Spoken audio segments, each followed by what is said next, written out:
এই ভিডিওতে ভিয়েনা সম্মেলনের গৃহীত নীতিগুলি নিয়ে আলোচনা করব। ভিয়েনা সম্মেলনের নেতৃবর্গ ইউরোপের পুনর্গঠনের জন্য এবং ফ্রান্সের ভবিষ্যৎ আক্রমণ থেকে ইউরোপকে রক্ষা করার জন্য কয়েকটি নীতি গ্রহণ করেন। যদিও ভিয়েনা সন্ধির শর্তগুলি বিভিন্ন শক্তির মধ্যে দর কষাকষি, কূটনৈতিক চাপ ও কূটকৌশলের প্রয়োগের দ্বারা শেষ পর্যন্ত স্থির করা হয়।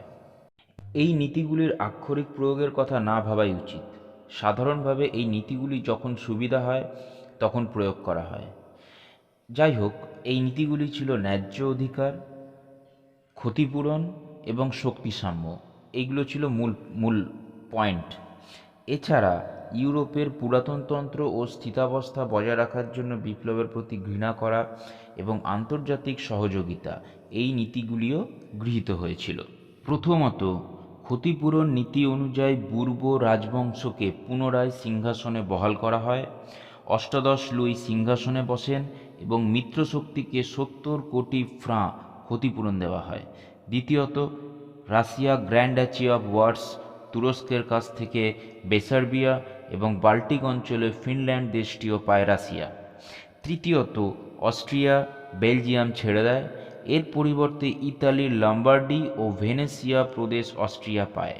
এছাড়াও সুইডেন প্রাশিয়াকে পোমেরানিয়া ছেড়ে দেয় এবং এর পরিবর্তে নরওয়ে দেশটি পায়।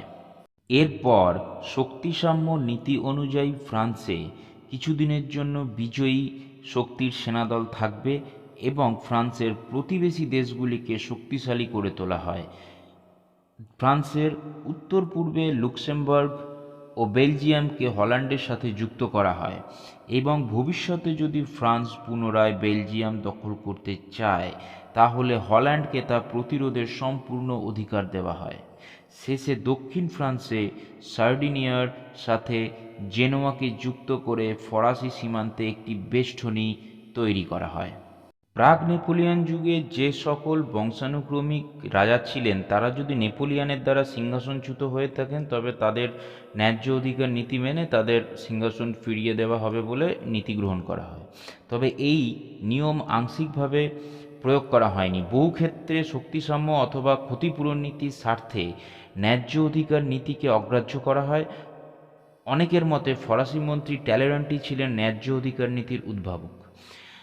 রক্ষণশীল মেটার্নি পুরাতনতন্ত্রকে পুনঃস্থাপনের এই নীতিকে সমর্থন জানিয়েছিলেন। এই নীতি অনুসারে ফ্রান্সের সিংহাসনে পুরাতন বুর্ব রাজবংশকে ফিরিয়ে আনা হয়, এই কথা আগেই বলা হয়েছে।